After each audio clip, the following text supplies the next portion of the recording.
Hello everyone, here is our discussion for shareholders equity part 1. Okay, so bear with me, medyo mahaba ang shareholders equity part 1, part 2. Okay, so with part 1, we'll be discussing first you will be having this learning outcomes hopefully. So we have explained the components of shareholders equity, account for initial issuances of shares of stocks, illustrate reacquisition and retirement of shares of stocks, demonstrate accounting for stock rights, convertible preference shares, and donated capital, account for distribution to owners, and describe recapitalization and quasi-reorganization. So yung part na 5 and 6 would be part 2. Okay, so let's start. A corporation, you all know what a corporation is because you already have law 2. Okay, it is an artificial being created by operation of law, having the right of succession, powers, attributes, and properties expressly authorized by law or incident to its existence. So alam natin that a corporation cannot be formed with just mere agreement. Okay, it should be born through operation of law. So submission of requirements, you have kailangan ma-issuean ka ng certificate of incorporation ni SEC para masabing you are duly approved or approved ka to operate as a corporation. Okay?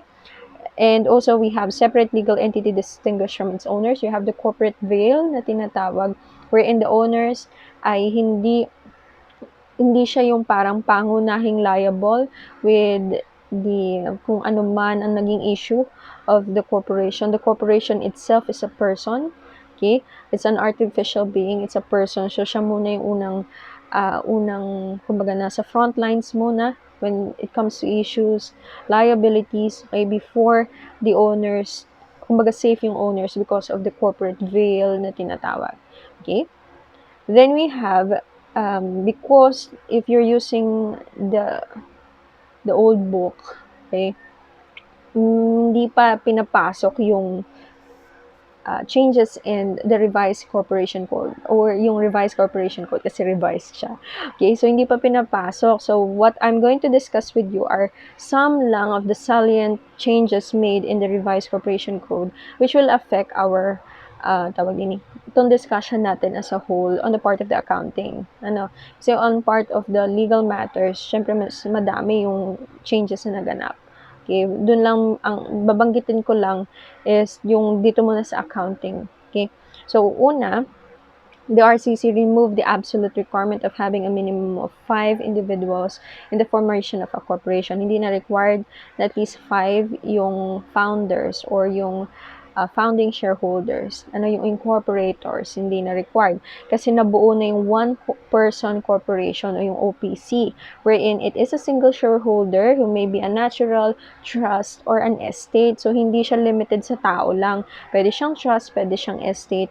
Okay. The one-person corporation. In this case, the single shareholder claiming limited liability has the burden of affirmatively showing that the corporation was adequately financed. Ibig sabihin, kahit sabihin may corporate veil at ikaw ay one-person corporation, if ever nagkaroon nga ng liability yung corporation, hindi guaranteed that there is a corporate veil, pero you have to defend na yung corporation mo is fully financed or well financed in order to be accountable sa liability nag-arise. And then we have stock corporations are still not required to have a minimal capital stock. So, wala unless specifically provided by special law kasi there are special laws which requires a type of or a nature of a business under a corporation na meron silang minimum capital stock like banks. Yan. And then the RCC removed the requirement of the 25% authorized capital stock be subscribed and that 25% of the subscribed shall be paid for purposes of incorporation as previously mandated under Section 13 of the Corporation Code which was deleted in its entirety. So, hindi na required yung 25-25 rule upon incorporation. Dati kasi required yan, kaya laging pinapa-compute yung 25-25. Actually, dito sa ating discussion, ipapakita ko pa rin sa inyo how to journalize the 25-25 rule. Pero ngayon, sa salient changes, tinanggal na siya na hindi na daw required yung 25-25 rule. However, the 25-25 required was retained for any increase in authorized capital stock. So sa incorporation, hindi required yung 25-25. Pero, as you progress, or pag corporation ka na at gusto mong taasan yung authorized share capital mo, or yung pwede mong ilabas na shares, yun yung authorized share capital, yung pwede mong ilabas na shares, okay, kailangan, you have to comply with the 25-25 rule with the issuance. Okay? So, yarn. Next, corporate term limit of 50 years has been removed. Okay, such that a corporation can now enjoy perpetual existence unless expressly limited by its AOI, or Articles of Incorporation. Yun yung AOI, Attack on Titan, charot, AOT pala yun. Anyway, such perpetual corporate term shall also apply to corporations incorporated prior to the RCC, unless said so. Yan, wala na yung 50-year term, kasi before meron, di ba, hanggang 50 years and subject to renewal. Ngayon wala na, perpetual existence na, unless limited by its articles of incorporation, na nakasaad doon na for 10 years lang or for 50 years lang sila mabubuo and then dissolve na agad, or will file for renewal ulit kung gusto ng mga shareholders. So, yan. Okay? Dami, diba? The RCC, yan. Mahalaga kasi to para alam ninyo kung ano yung public interest corporation. Okay? So, at least 25, the board shall have independent directors constituting at least 25%. So, ano ba itong public vested with public interest na corporations? You have publicly held corporations under the SRC, whose securities are registered with SEC, corporations listed with an exchange or assets of at least 50 million and having 200 or more holders of shares. Yan yung mga publicly, sa stock market. Bank and quasi-banks, non-stock savings and loan association, pawn shops, yung mga tungkol sa finances, engage in money service, business, pre-need, trust, insurance companies, and other financial intermediaries, and other corporations engaged in business vested with public interest similar to the above, as maybe yan. Yung public interest kasi, mas mataas ang regulations nila compared with those corporations that are not vested with public interest. Kasi with public interest, syempre, maraming at stake yung mga customers, yung mga clients when they engage with this public, with these corporations. Kasi as you can see naman sa kanilang mga qualifications, parang ang laking bagay for the public if ever they declare bankruptcy, or if ever may nangyari sa kanilang operations, diba? Like banks, diba? Okay, yeah. Then you have the minimum number of directors to incorporate is reduced from 5 to 1. Yan yung OPC binabanggit natin. And maximum is retained at 15 directors yon. So, pwede ka naman magkaroon ng directors, 15 lang. Director sa board of directors. Shareholders, kahit madami, pero board of directors is max at 15. Huwag ka naman masyado mabait. Ang daming officers of your board of directors. For trustees naman, however, the RCC has removed the maximum number which can be elected. So, yung mga board of trustees naman kahit ilan daw. Okay, pero board of directors, max 15. Okay, now we move on to the actual discussion. Okay, shareholders' equity, residual interest. Okay, alam natin yung assets minus liabilities. Okay, ang pangit ng definition ng equity, di ba? Pero yun naman talaga assets minus liability, that's our equity. Okay, yan. Shareholders' equity comprises of the following. Okay, you have share capital, the capital stock. Under share capital, marami pang pwede mong ilagay, like preference share, ordinary share, subscribed share capital, subscription receivable, you have share dividends distributable, discount on share capital, capital liquidated, then share premium. I-discuss natin lahat yan. Okay, you have retained earnings. It's either appropriated or unappropriated. Appropriated, may paglalaanan. Appropriated, may paglalaanan, or ito yung hindi mo pwedeng ibalik sa mga may-ari. And retained earnings unappropriated, hindi, pwede mo siyang ibalik sa may-ari in a sense. Pag nag-declare, parang reference mo pag nag-declare ng dividends. Okay? Other components of equity like revaluation surplus, you have cumulative unrealized fair value gains and losses on FVOCI, translation differences, and forex. Okay, pag-aaralan natin yan sa advanced accounting, and then effective portion of cash flow hedges. Advanced accounting. Okay, treasury shares or the treasury stock. Okay, simulan natin. Doon muna tayo sa share capital. Okay, with share capital, okay, when we're accounting for the share capital account, yung daming yun, you have to remember that there are two types of methods. You have the memorandum method and the journal entry method. A memorandum method is the method that is usually or commonly na ginagamit. Okay, that is magme-memo entry ka lang for the authorization and then the rest papasok siya sa share capital. Okay, wala nang unissued, wala nang issued, etche breche. As in, kaya gusto siyang method. Kumbaga direct to the point siya. At there are certain transactions na minimemohan lang. Okay, unlike journal entry method wherein pinapasok sa authorized share capital, may unissued share capital pa, then i-adjust mo pa yung tawag din, kukumputin mo pa yung issued share capital from the authorized and unissued para makuha mo yung outstanding, di ba? My God, ang daming computation. Okay? Pero papakita pa rin natin yung both methods sa inyo. Okay? Concept. So, isa-assign natin itong mga vocabulary ito.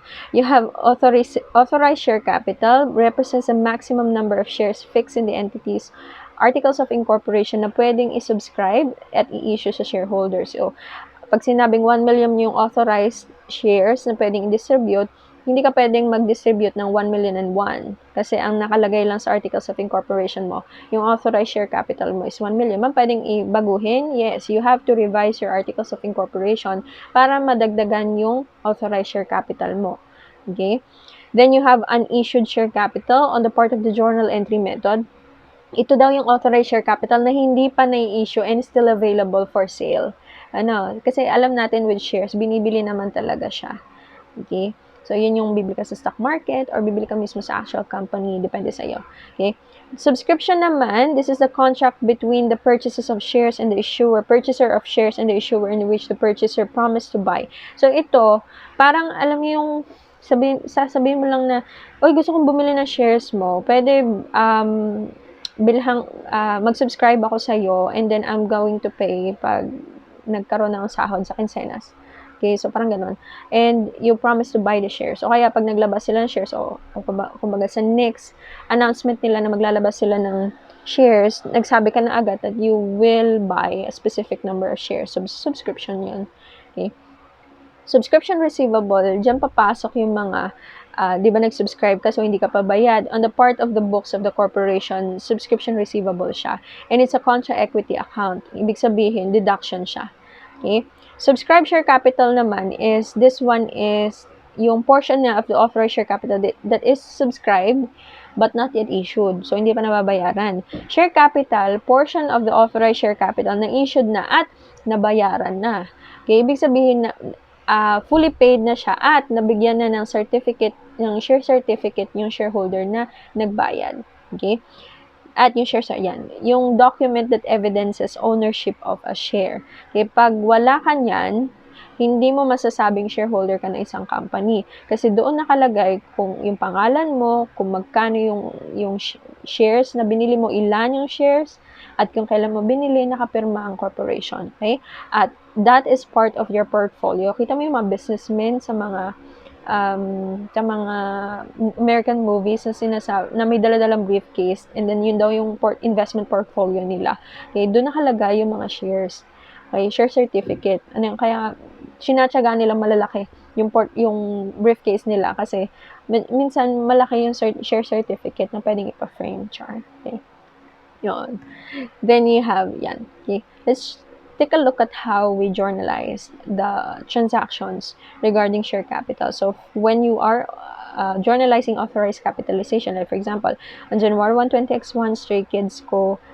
Receive authorization from the SEC to issue share capital of 1 million divided by into 10,000 shares with par value per share of 100. So, mapapansin nyo dyan, yung 10,000 na shares daw na authorization, pag minultiply mo siya sa par value per share, makukuha mo yung 1 million na authorized share capital. Gets? So, ibig sabihin, kahit hindi ibigay yung 10,000 na shares, basta binigyan ka ng total authorized share capital at par value, kaya mong computin kung magkano shares yun. Through i-divide mo lang. And vice versa, pwede mong paglaruan yan. Okay? So, with memo method, memo entry lang. As in, sasabihin mo lang kung magkano yung authorized share capital, ilan yung shares, divided by ilang shares yon at saka yung par value. Pag journal entry method, you have to debit unissued share capital. Okay? 1 million and then credit authorized share capital, which is yung unissued, i-adjust mo siya kapag nag-i-issue ka na ng share capital. Ano, sa subscription naman, so sabi nga natin wala na yung 25-25 rule. Okay, pero for the sake of presentation, yan. Lagay natin, of the total authorized share capital, 25% was subscribed at par value and 25% of the total subscription was paid at subscription date. So 25-25 rule, paano? Memo entry muna. Actually, parehas naman sila. Wala ba? Okay? So, unahin muna natin yung recording of yung nabayaran na the 25%. So, debit ka ng cash.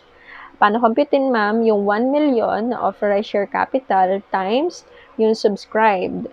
Percentage na sinubscribe. Kasi from 1 million daw, 25% daw nun ay nakasubscribe. So, 1 million times 25%. Okay? Tapos, dun sa 25% na yon, 25% daw ang nagbayad. Okay? So, 1 million times 25% times 25%. Okay? Makukuha mo ay 62,500 pesos yung nagbayad. Okay? Yung napapunta sa yung pera. Ano? Okay? With journal entry parehas. Now, the subscription receivable, you have to analyze this. Kung 25% ng 25% subscribed ay bayad na, ibig sabihin 75% ng 25% subscribed ay hindi pa. Diba? 75% of the subscribe hindi pa bayad. So, yun yung receivable. Kaya ang gagawin mo, 1 million times 25% para makuha mo yung subscribe times 75% para makuha mo yung receivable. Okay? Makukuha mo yung 187,500. Okay? And then, credit ka ng subscribe share capital. Ma'am, bakit subscribe pa? Hindi pa naman kasi nagbabayad. Subscription pa lang. Okay? So, subscribe share capital yung 1 million times 25%. Okay? You have 250,000. As you can see sa baba, may computation yung subscription receivable. Maalin sa dalawa pwede nyo gamitin. Okay? Next, yan, paano pag nagbayad ng subscription receivable at issuance na ng shares, mabibigyan mo ng share certificate. On February 1, 20X1, Stray Kids Co. received full payment of for 2,000 subscribed shares and issued the related share certificates. Okay, so sa memorandum method, you have cash. Kasi ito, remember ha, when it comes to shares, investors yan na bumibili sa'yo ng shares. Kaya, kapag nag-i-issue ka ng shares, nakaka-receive ka ng cash kasi binibili niya ng investors. Okay, naging shareholders mo na sila. So, debit ka ng cash, 150,000. Paano na-compute yon? Okay, you have to look for the total subscription price muna, nasa baba. Subscription price of 2,000 shares times 100 na par value. Okay? Remember that the computation lagi of the share capital is at par. Okay? At par lagi siya ha. So 2,000 times 100, 200,000. And then i-minus mo siya doon sa nabayaran na. Okay?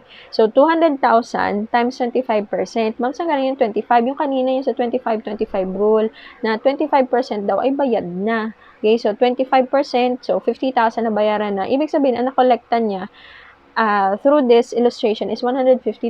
Kasi sabi, receive full payment of 2,000 subscribed shares and issue the related share certificates. Okay? So, 150,000 yun natanggap niya. So, debit cash, 150, and bawasan mo yung receivable, 150. Okay? Kasi nabayaran na. Then, you have to recognize the 2,000 subscribed share. Hindi na siya subscribe. Siya ay official issued share na. Bibigyan mo na sila ng share certificate. So, debit ka ng subscribe share capital para tanggalin yung 200,000 worth of value ng 2,000 shares, and then credit ka ng share capital on the part of the memorandum entry, ha? Okay? A memorandum method. Okay? Share capital, 200,000. At par value lagi. Again, share capital is always measured at par value. Okay? Then, yung journal entry method naman, debit subscribe share capital, 200,000, and credit ka ng unissued share capital. Babawasan mo yung unissued kasi na-issue mo na. Kaya magka-credit ka ng unissued share capital na 200,000. Okay? Next, how about for cash subscription? Okay? On February 28, 20X1, Stray Kids received cash subscription for 1,000 shares at par value. Hindi na dumaan sa tawag din, hindi na siya dumaan as a receivable. Diretso na siyang nagbayad na agad. So, debit ka, cash, at 100,000. And then, for the memorandum method, share capital, 100,000. At par value, ha? At par value ang share capital. And then, sa kabila, unissued share capital at 100,000. Okay? So, yan. Now, we can compute for the total share capital. As you can see, sa ginawa natin, nag-journal entry tayo. With basic accounting, alam ninyo na after journalizing, you have to do posting. So, ang tawag niya, a suggestion ko sa inyo, while you're studying this, you can go back doon sa previous slides, okay, and then you do T accounts for the share capital, subscribe share capital, and subscription receivable para mas madali sa inyo makita kung paano ko nakuha yung 350 at 37,500. Okay? So, yun. So, again, pag na-T account mo na siya at na cross foot mo na at na cross foot mo na, nakita mo yung ending balances niya. Si share capital may 300,000, si subscribe share capital may 50,000, at si subscription receivable may 37,500. Remember that subscription receivable is a contra equity account. Ibig sabihin, deduction lagi siya.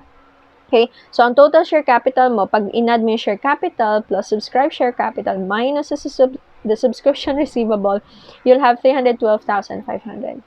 Okay? For the journal entry method naman, medyo mahaba kasi you have to account for the issued shares. So, yung authorized share capital mo, which is nung beginning na 1 million, and then T-account mo yun unissued share capital, makikita mo may 700,000 siyang laman. Okay? And then, makukuha mo na yung issued share capital pala is 300,000. Pag binayunos mo yung 1 million sa 700, 300,000, which is the same do sa share capital mo sa memo. Diba? Then, add mo yung subscribe share capital, and then less mo yung subscription receivable. You'll get 312,500. So, makikita nyo bakit favorable on the part of the policy makers yung memorandum method. Okay, at saka sa mga accountant, syempre. Yan.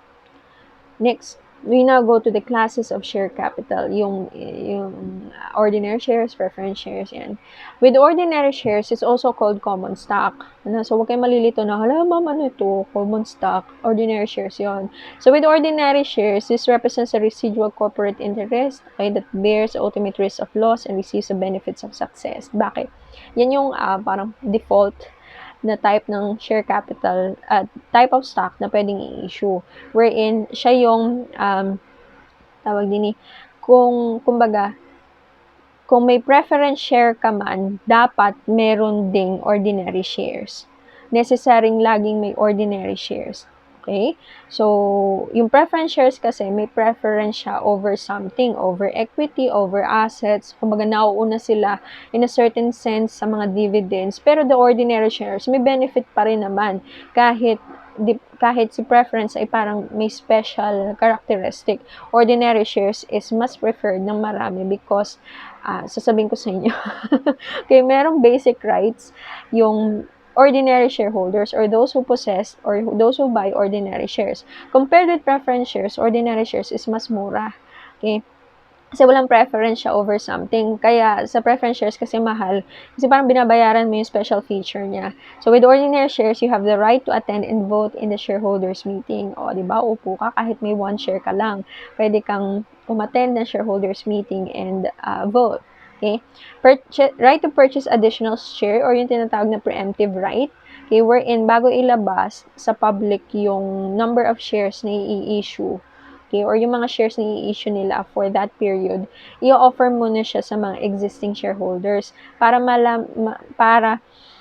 malaman ng corporation if they would like to maintain their interest in the corporation. Like for example, 20% yung interest ko dun sa corporation na yon. Tapos maglalabas pala sila ng mga bagong shares. Gusto kong i-maintain yung 20% ko kasi syempre, pag nilabas mo yung shares na yan, may possibility bumaba yung 20% ko. So, the preemptive right, okay, i-inform muna ako ng company na maglalabas sila ng bagong shares. So, para ma-maintain yung 20%, kukumputin ko. Okay?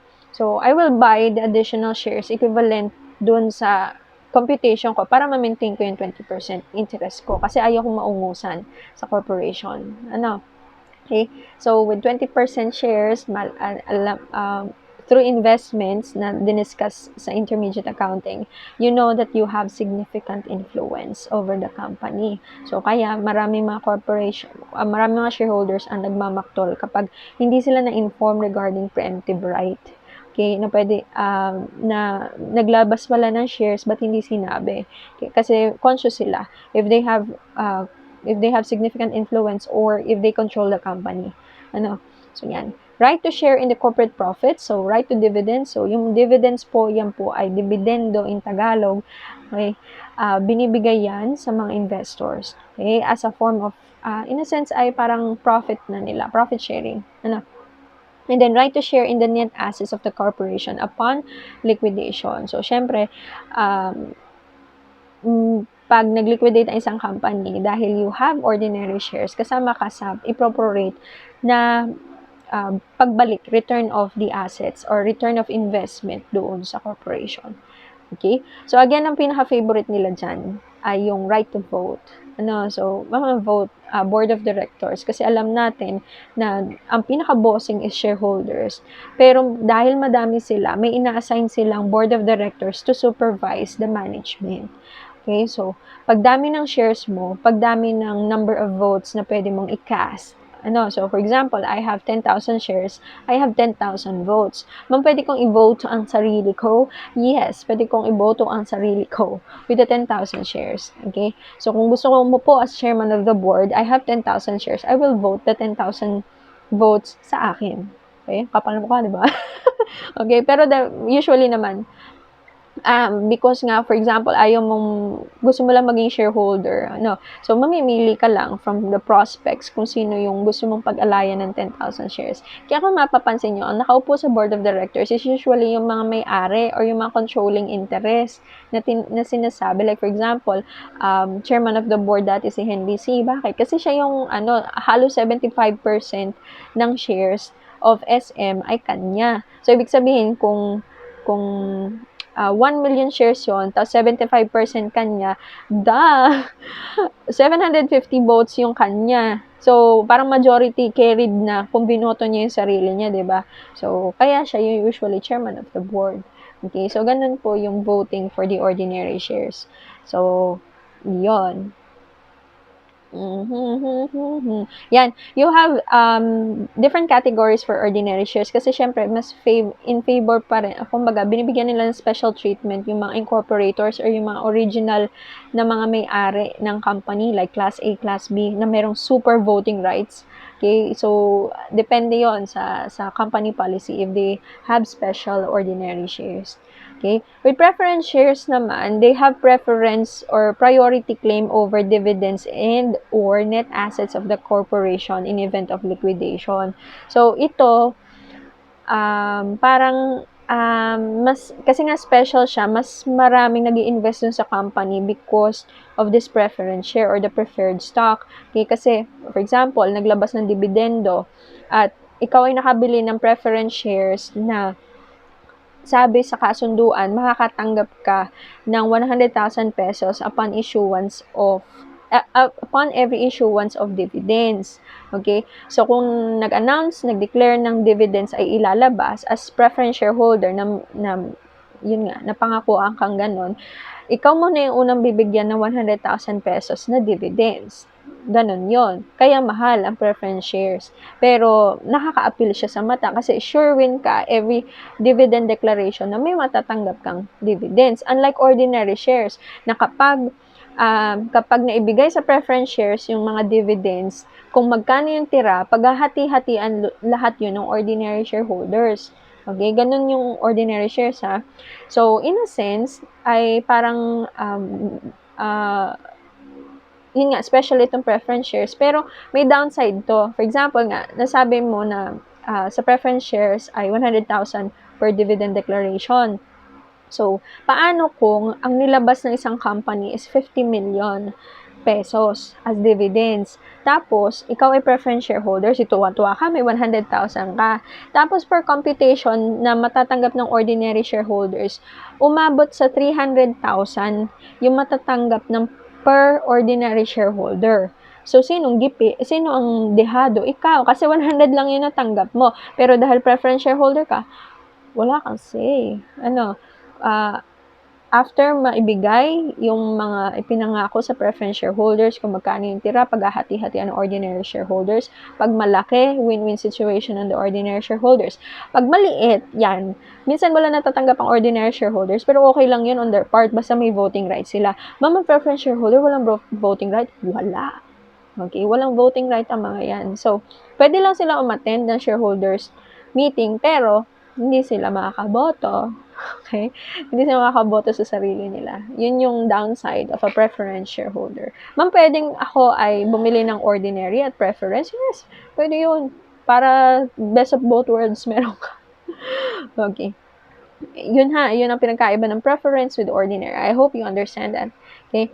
So, let's move on to the share premium. This is, dyan nilalagat yung excess ng par value with the fair value. So, syempre, yung fair value, kung magkano mo siya pwedeng bilhin sa stock market. Yung par value, yun yung value na nakalagay sa articles of incorporation mo. Okay, so pag pinag-minus mo yung fair market value at yung par value, yung excess na yon, multiply mo siya sa shares na in-issue, papasok lahat yun sa share premium. Okay, parang lagakan to ng sobra. Okay? So, maaring excessive subscription over par value, excessive reissuance price over cost, distribution of small stock dividends. Yan yung mga pwedeng pagkuhanan or pwedeng mag-arise in a share premium. Next, we have total contributed capital. Tinatanong kasi ito, kaya dapat alam natin kung paano computein. Ang total contributed capital is computed as share capital plus subscribed share capital less subscription receivable plus share premium. Okay? So, yung computation natin kanina ng total share capital, dinagdag lang yung share premium. Okay? Yun tatandaan, yun ang total contributed capital. Okay. So, example tayo ng isang journal entry on the share capital. So, Stray Kids Co. started operations on January 1, 20X1. Its authorized capitalization is 1 million divided into 10,000 shares with par value per share of 100. Stray Kids Co. receives cash subscription for 5,000 shares at 120 per share. So, nag-start siya ng operations, may authorization, ganyan. Tingnan natin kung paano i-record. So, January 1, debit ka ng cash. Okay? Para saan? Doon sa nag-cash subscription. Okay? 5,000 times 120 subscription price, you'll get 600,000. Okay? Then, credit ka ng share capital. Okay? Credit share capital, again, the share capital is naka-par value. So, 5,000 times 100 na par value, 500,000. And then, credit ka ng share premium. Bakit? Kasi yung fair market value or yung subscription price is at 120. Nabili mo siya at nabili sa'yo because you're the corporation. Point of view kasi ito ng corporation eh. Okay, nabili sa'yo at 120. Pero ang par value lang naman is 100. So, may sobra kang 20. So, yung 20, multiply mo sa 500, 100,000 share premium. Okay? Kaya nga siya premium eh. Okay? Yan. Ma'am, bakit wala yung mga ibang journal entry? Kasi ang hinighlight lang natin is yung share premium. Okay? Yan. Pero dapat yung meron pa rin yung iba. Yan. Next, on January 31, 20X1, Stray Kids received subscription for 2,000 shares at 160 per share. So, pag ganyan, subscription receivable, alam na natin yung gagawin, naka-receivable siya. So, subscription receivable, the number of shares times subscription price, 320,000, subscribed share capital at par value, so 2,000 times 100, okay, 200,000 at yung sobra. 160, the subscription price minus 100 times 2,000, you'll get share premium. Okay, 120,000. Dali lang, di ba? And then we compute for total contributed capital as of January 31, 20X1. Alam natin yan, share capital plus subscribed shares minus subscription receivable plus share premium. Di ba? Share capital, 500,000. Subscribed share capital, 200,000. Subscription receivable, 320,000. Share premium, add mo lang 100 plus 120 from the previous example. You have 220,000. You have total contributed capital of 600,000. Diba? Dali lang. Diba? Next, we go to par and no par value share. So, minsan kasi, may trip ang mga corporations na yung sa articles of incorporation nila, naglalagay sila ng par value. Meron namang wala, no par value shares. Pero may stated price. Okay, so, yung par value share, one with the peso of value fixed in the AOI, cannot be issued below its par value. Nga lang, pag sinabi mo 5 pesos yung par value niya, hindi ka pwede mag-issue below 5 pesos. That's against the law. Okay? Corporation Code mandates ordinary shares to be either par or no par, but preference shares should only be issued as par value shares. Yan. Ordinary shares daw, pwedeng par or no par. Pero ang preference, kasi nga super special nila, kailangan naka-par value siya. Okay? Yan. Ang no par naman, walang fixed na peso amount, pero may stated value or yung issued value indicated in the AOI but not in the share certificate issue. Okay? So, share certificate, pag may par value, nakalagay yung par value per share. Pero pag no par value, wala nakalagay. Pero nakalagay yung kung magkano yung nabili mong shares. Pero yung issued value, yung stated value niya per share, hindi nakalagay.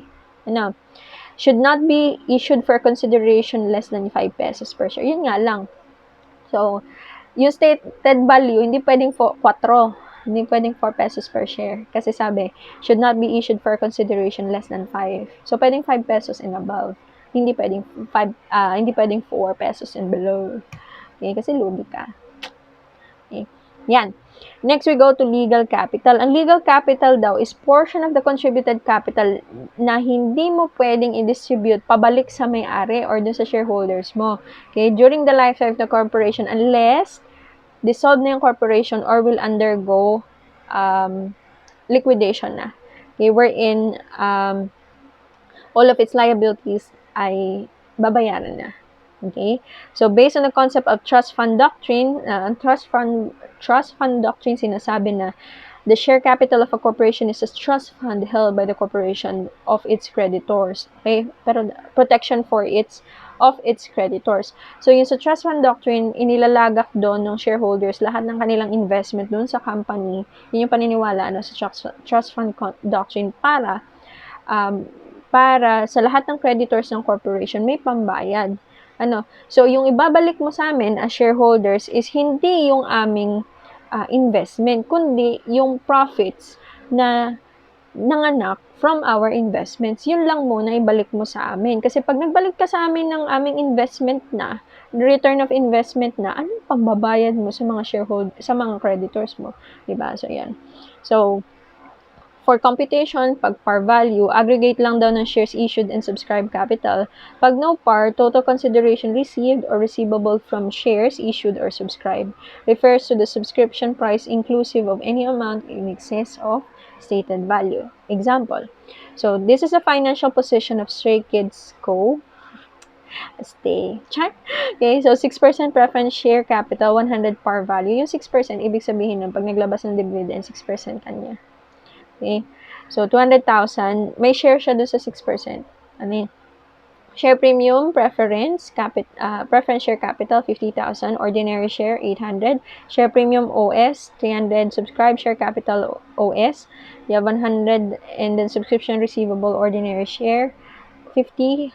And the retained earnings of 400. Compute for legal capital. As you can see, may mga tags yung share premium. Hindi lang siya share premium. Share premium regarding daw sa preference share. So, nag-arise siya dahil sa preference share. You have also share premium from ordinary shares. So, from distribution of ordinary shares. And then you have also from, yung subscription receivable, galing lang daw sa ordinary. Okay, let's compute. So, sa par value, ang legal capital niya is yung preference share plus yung ordinary share and the subscribed share capital. That is your subscribed share capital ng ordinary shares, ha? Okay, so that's your legal capital. Pero pag no par, kasama daw yung sa share premium kasi total consideration received daw kasi. Okay? Yung isa kasi aggregate of share capital lang. So, ibig sabihin, hindi kasama yung share premium. Yung sa no par, kasama kasi total consideration received. Okay? Yun. Yan.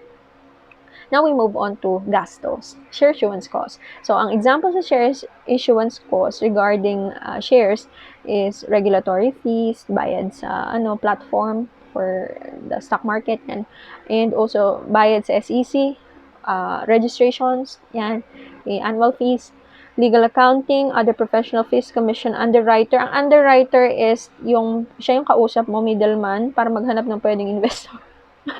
Yan. Okay? Broker. Printing cost of certificates, medyo maganda kasi yung mga certificates, so kailangan gastusan mo siya. And documentary stamp tax and other transaction taxes, yung sa BIR. Okay? Deducted from any resulting share premium, yan. Ito daw po ay deduction sa share premium kung siya share issuance cost. Kung share issuance cost, ha, hindi lahat ng cost, kung share issuance cost. Sa share premium, kung may laman. Pag walang laman, sa retained earnings. Okay? And then you have to be specific kung saan galing na share issuance cost, kung dahil ba sa ordinary shares. So, di sa share premium ordinary shares mo siya ibawas. Kung galing sa preference shares, sa share premium preference shares. Okay, so you have to be specific on that also. Yan, okay.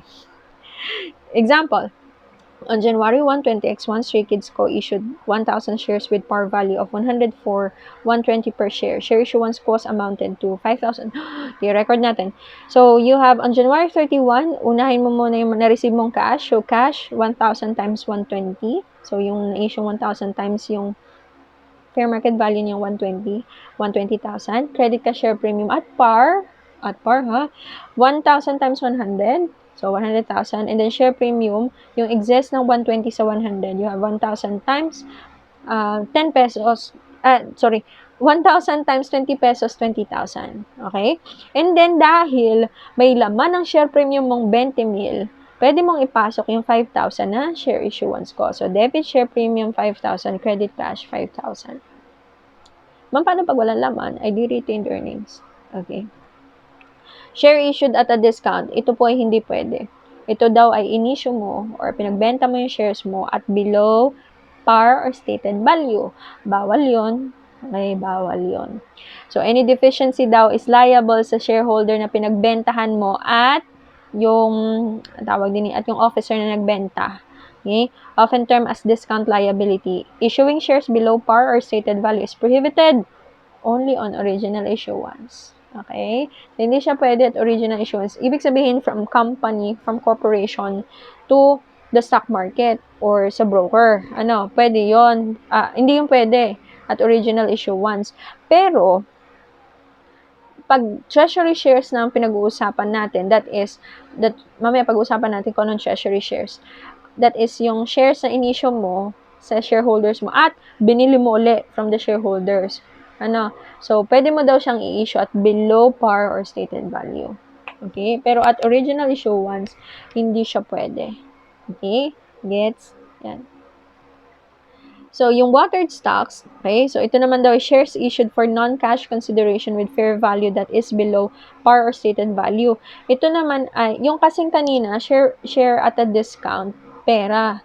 This one ay non-cash consideration like land, building, yan. Yun yung ipinalit dun sa shares. So, the water or the discount daw is the difference between the fair value of the non-cash consideration and the par value of the shares issued. Okay? So, discount liability pa rin to. So, for example, the entity issues 1,000 shares with par value per share of 100 for land with fair market value of 80. Okay, so 1,000 times 100, 100,000, pero yung fair market value ng iyong land is 80,000 lang. Ibig sabihin, may discount yan. So, debit ka ng land kasi na-receive mo 80,000 and then, debit ka ng discount on share capital. Para dyan may papasok yung discount liability, 20,000. And then, credit share capital, 1,000 times par value. Okay, 100,000. Naman ang gagawin dyan? Kailangan abunuhan nung investor at nung officer na pumayag sa transaction yung 20,000 na yun. Okay, kasi hindi pwede. Yan. You have secret reserves. So, arises when shares are issued for non-cash consideration with fair value that is above par or stated value, but the consideration received is recorded at par or stated value. So, this one understates assets and equity opposite of watered stock. So, pwede naman mag-secret reserve. Okay, so you just have to disclose kung saan mo siya gagamitin. Issued daw for non-cash consideration with fair value that is above par or stated value. Pero yung na-receive mong consideration ay recorded at par or stated value. Parang may tinatago, kaya nga secret reserve eh. Okay? Yan. Let's move on to treasury shares kasi ang haba pa ng discussion, char. Treasury shares. So, treasury shares, as mentioned ko kanina, these are your shares na unang requirement, originally issued mo na siya. Ibig sabihin na pagbenta mo na siya sa ibang shareholders. And then, second requirement is, binili mo siya from that shareholders. So, pag binili mo, babalik sa'yo yung shares. Treasury shares na siya. Hindi siya papasok as outstanding shares. Hindi. Papasok siya as treasury shares uli. Pag ganun yung requirement mong na-satisfy mo yung dalawang requirement, una, originally issued siya, padalwa, binili mo siya from the shareholder. Okay? Yan, the entity may reacquire its previously issued shares only if it has sufficient unrestricted retained earnings. Doon ka lang pwedeng bumili ng treasury shares. Kapag meron kang unrestricted retained earnings, pag wala, wag kang bibili. Okay, so these are the reasons, hindi ko na isa-isahin ha. These are the reasons why ginagawa tong treasury shares. Pero in summary, this protects the company, lalo na from takeovers. Kaya gumagastos sila para ma-reacquire nila yung shares nila kasi there is danger for takeovers. Na kung babasahin mo to, it benefits the company in a sense na ayaw nilang mawala yung control sa company. Ano? Yan. Let's go to accounting for treasury shares, which is fairly easy. So, this is accounted for at cost method. Ano, hindi kagaya nung kaninang ginagawa natin. Ang treasury shares na cost method, and then recorded siya at cost. Reacquisition and subsequent reissuance at cost. And then, tandaan nyo po na ang treasury shares, kagaya siya ng subscription receivable contra equity account. So, pag pinakompute sa iyo ang total shareholders equity, dalawa ang tatlo ang contra equity account. That is the subscription receivable, discount on share capital, and this one, treasury shares. Okay? Yan. Let's try this. We have 3 cases nito. Ito yung equity section ng Stray Kids Co. Share capital, share premium, retained earnings. And then on July 1, 20x1, Stray Kids Co. reacquires 1,000 shares at 90. So, madali lang yan. Debit ka, treasury shares. Okay, debit treasury shares 1,000 at 90 reacquires. Okay, yun yung reacquires 1,000 at ayan. So 90, then credit ka cash kasi ikaw yung bumili from your shareholder, so 90,000. Okay? And then, may ka-partner yan. Huwag niyo kakalimutan to ka-partner. Yung retained earnings mong unrestricted, babawasan mo. So, retained earnings, debit ka, retained earnings unrestricted, 90,000, the value or the cost of the treasury shares. Credit, retained earnings appropriated, 90,000. Ma'am, bakit naka-retained earnings appropriated? Hindi mo pwedeng, yung laman ng retained earnings appropriated, hindi mo pwedeng ibalik sa mga may-ari. So, kapag nag-analyze ka, if pwedeng maglabas ng dividends, ang titingnan mo lang is retained earnings unrestricted. Kung sufficient siya pag panlabas ng, pag sufficient ba siya para ikaw ay mag-declare ng dividends. Pag hindi, huwag kang mag-declare ng dividends kasi mabaviolate yung trust fund doctrine. Okay? Next. So, we have this one, yung kanina, reissuance at cost. Yun yung ginawa natin kanina. Okay, case 1. Case 2, reissuance at more than cost. So, sa halip na 90, 140 daw yung binayad mo doon sa shareholder per share. No, so, debit ka cash, 1,000 times 140. Okay. Sorry. Hindi pala, sorry. Ito pala ay reissuance, sorry. Si Ma'am Kim. So, di ba nag-reacquire ka ng ng treasury shares kanina. And then dito, at 90, unahin muna natin tong case 1, reissuance at 90. Paanong gagawin mo? Ibagbebenta mo uli siya. Okay? So, debit ka ng cash, 1,000 times 90 kasi pinagbenta mo, 90,000. Then, credit ka, treasury shares at 90. Babawasan mo na yung treasury shares kasi nabagbenta mo na. Okay? And then, yung appropriated mo, babawasan mo na din, 90,000. And then, ibabalik mo yung 90 sa unrestricted. Okay? Kasi nasa shareholder mo na siya. Okay? Next, at more than cost. Sorry ha, nawindang kanina. Okay, at more than cost naman, that is, 90 mo siya nabili from a shareholder, pero ibinalik mo siya or nabenta mo siya uli at 140. So, debit ka ng cash, 1,000 times 140, 140,000. Credit ka ng treasury shares kasi babawasan mo na siya at cost pa rin. Okay, at cost, kung magkano mo siya nabili sa shareholder before, 90, yun yung ipapasok mo sa treasury shares, 90. And then yung share premium, yun naman yung excess of 140 at 90. So, 140 minus 90 times 1,000, that's 50,000, yun po yung share premium. And then lalagyan mo siya ng tag, treasury shares. And don't forget yung kapartner niya, retained earnings appropriated, aalsin mo na dun yung 90, ibabalik mo siya sa unrestricted. Okay? Yan. So, accounting for treasury shares, kapag naman daw less than cost, okay, Pag less than cost, lugi ka. Kasi kunwari, nabili mo at 90, nabenta mo uli at 60, less than cost yon. So, yung lugi mong yon, pwede mo daw siyang ipasok sa share premium, deduction sa share premium kung meron. Share premium on treasury ha.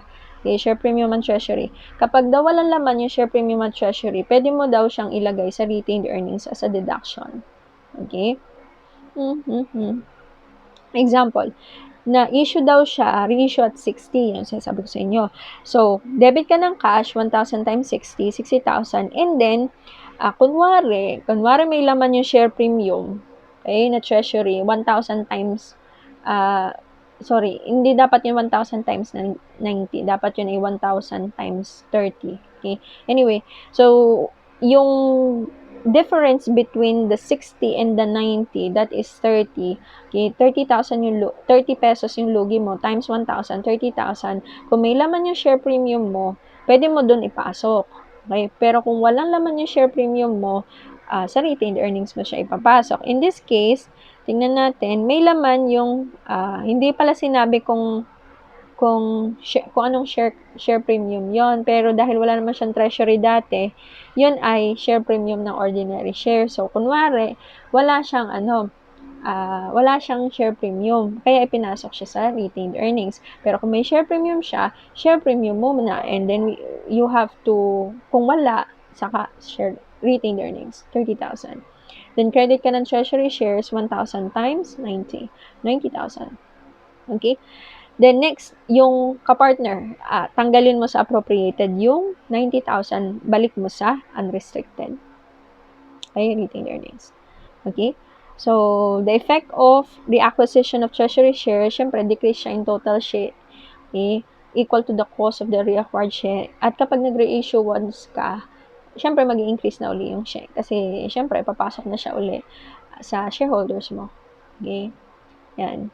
We now go to retirement of shares. So, pag ni-retire, for example, may treasury ka, tapos, tinanggal mo na siya sa circulation.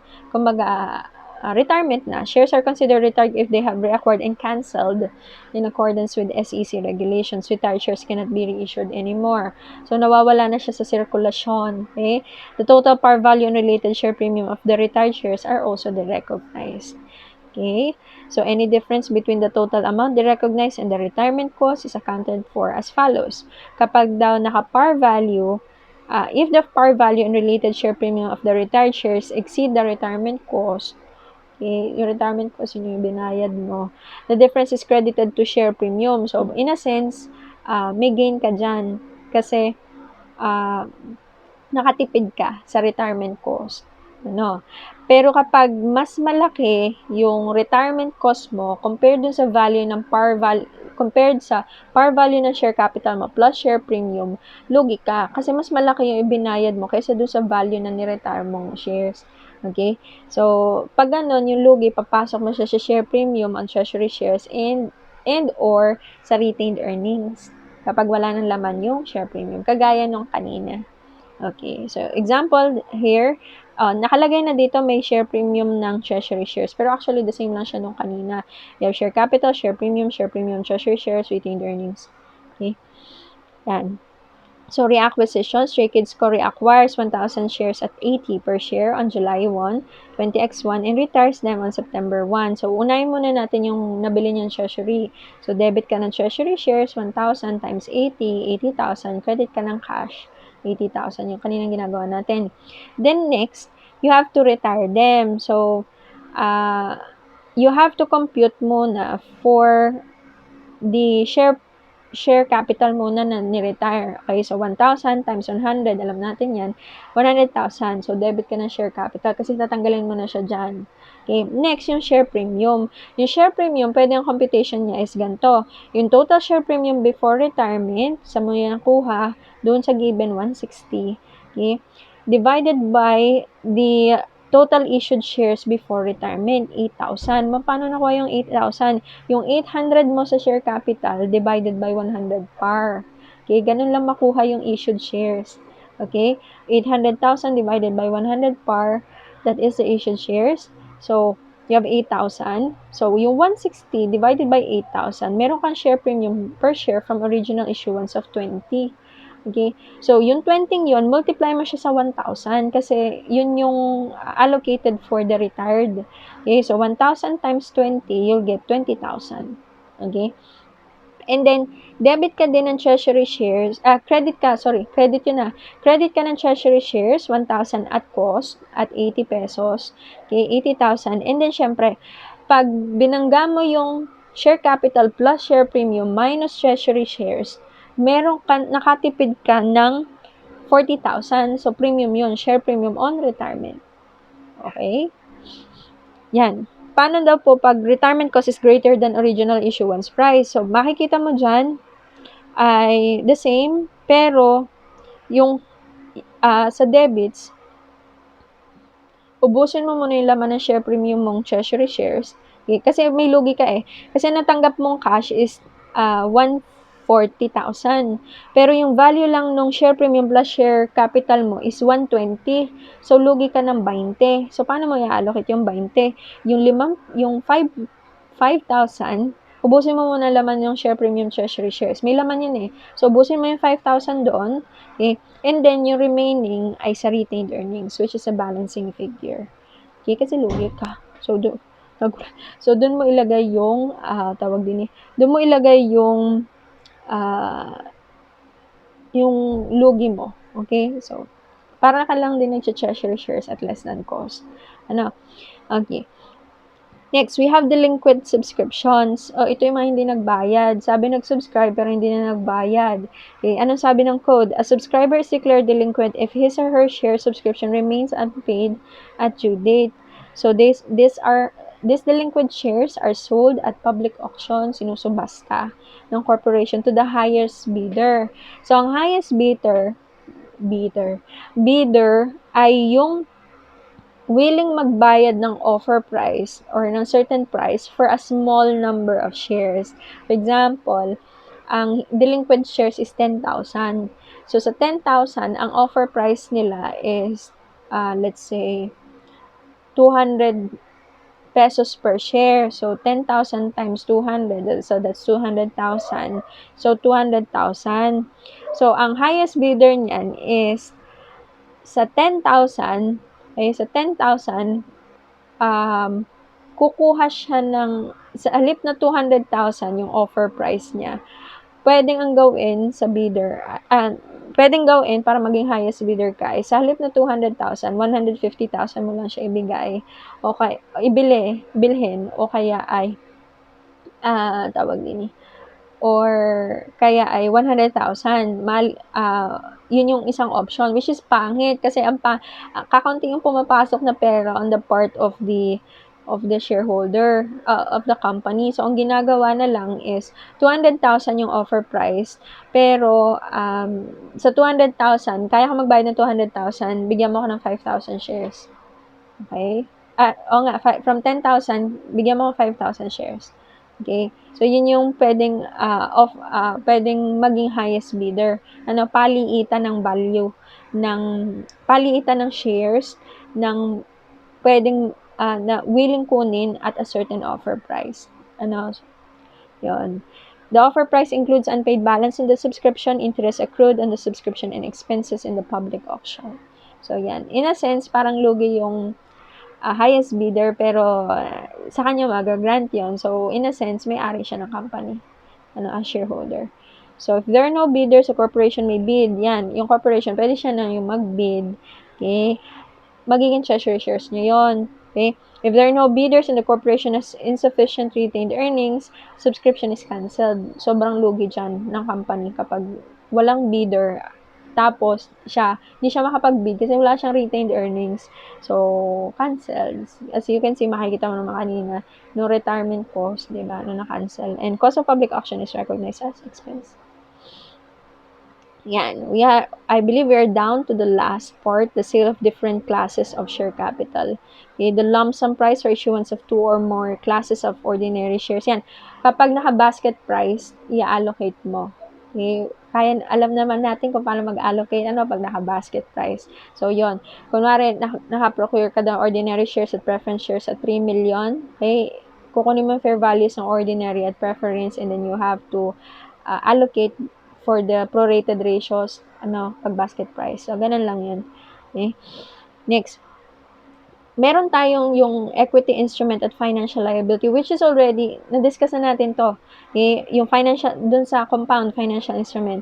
Financial liability, contractual obligation to pay cash or another asset. And then equity instrument naman ay walang obligation to pay cash, okay, under circumstances potentially unfavorable. Okay? So, examples, we have redeemable preference shares and callable preference shares. Okay? So, sa redeemable preference shares, preferred stocks which the holder has the right to redeem at a set date. Redeem, where yung holder ay pwede niyang i-redeem yung redeem at a set date. Yung callable naman are preferred stocks which the issuer has the right to call at a set date. Pwede siyang kunin uli ng company at a set date. Yung redeemable naman ay yung holder has the right to redeem at a set date. Okay, are classified as financial liability because when the holder exercises his right to redeem, the issuer is mandatorily obligated to pay for the redemption price. So, kukunin niya, pag may redeemable preference share yung isang shareholder, pag in-exercise niya yung right to redeem, yung corporation mapipilitan siyang magbayad ng redemption price para makuha niya uli yung preference shares. Pag callable naman, walang ganon.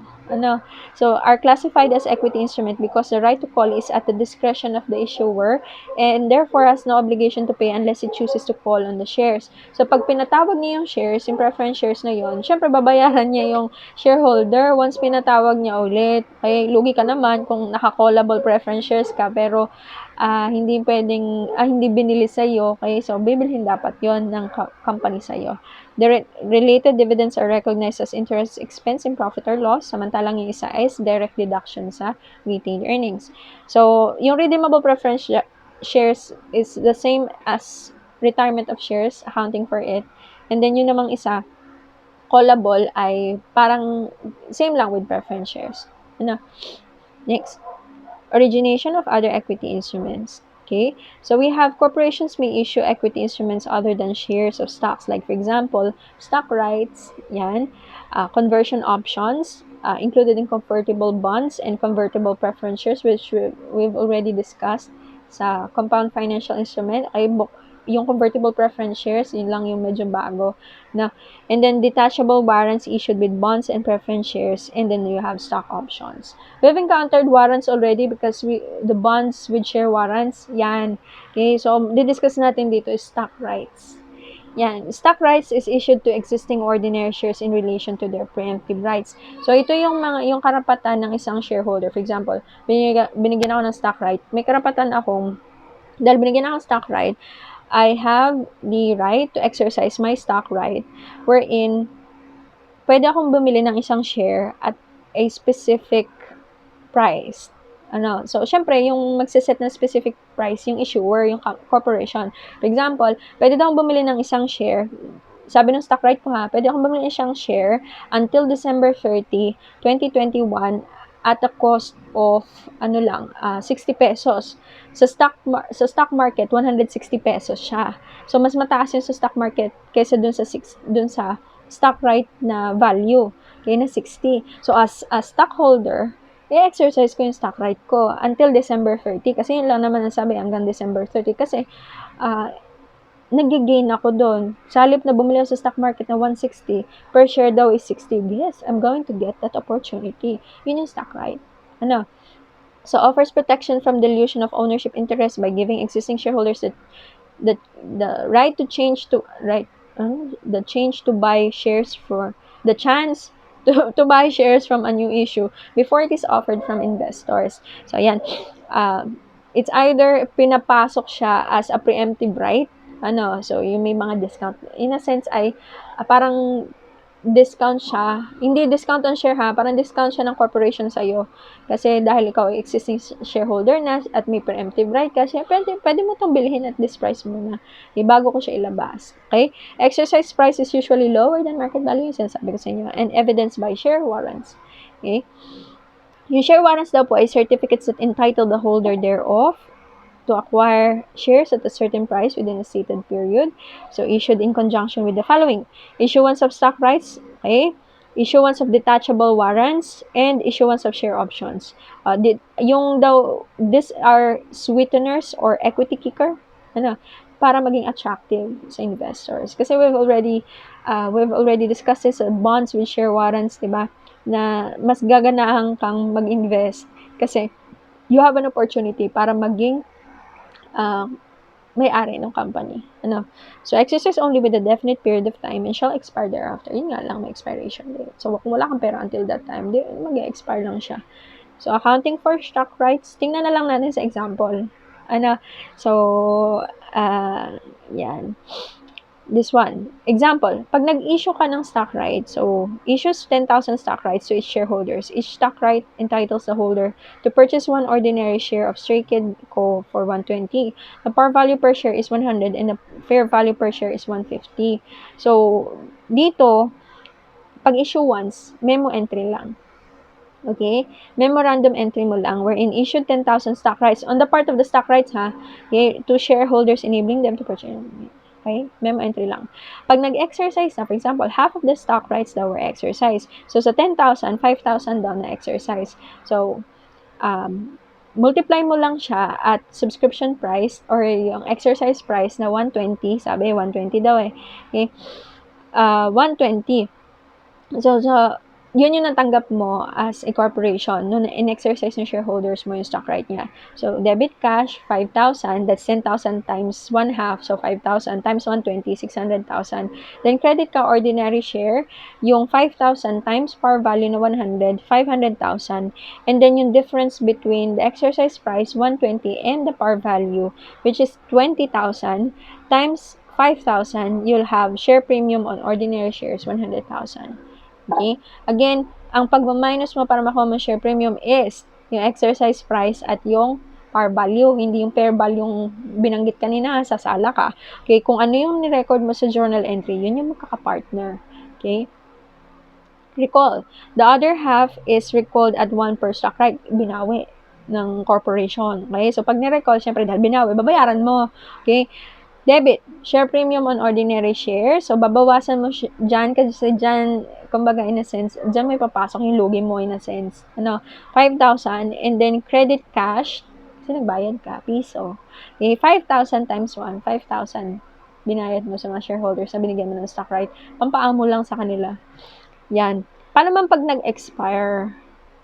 Pag nag-expire, memo entry lang. Na kalahati daw, 5,000 has expired. Yan. Okay lang. And last na talaga, donated capital. So, arises from gifts received by corporation from non-reciprocal transactions. So, donation, alam niyo naman, donation, donated capital. Either in the form of galing sa shareholders. So, kapag galing sa shareholders, credited siya sa share premium. Pag galing sa government grant siya. Sa intermediate accounting nyo, na-discuss nyo yan, government grant. And then from other sources, so recognized as income when income siya kapag daw the following ay na-satisfy. Conditions attached to the donation are fulfilled or are reasonably expected to be fulfilled.